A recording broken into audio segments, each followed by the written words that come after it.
What is up, PowerStoked Nation? My name is Austin, and you are watching the PowerStoked channel. So I want to apologize for no video this week. This is really disappointing, and I feel awful about it. I honestly do, guys, because I promised that I'd be making better content for you guys. I've just been super busy this past week. Graduations I've been going to.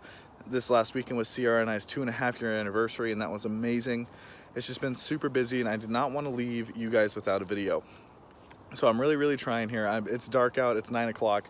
I'm pottying the dog, then I'm going to bed and going to work first thing in the morning. So it's been super hectic this past week, and I really want to apologize for not having a good video. I told you guys I'd be making quality content, and this isn't. So I'm going to try to make it up with next week's video. I'm going to try to do the H-pop on the truck and show you guys how to do that if that little gasket blows out. And I got some cool stuff, some racing shots of some dirt track racing I went to. So thank you guys so much for watching and understanding. Again, I'm really sorry, and I will do my best to make things better. I just did not want to leave you guys hanging because you guys deserve better than that. So thank you guys so much for watching, and I'll see you next week.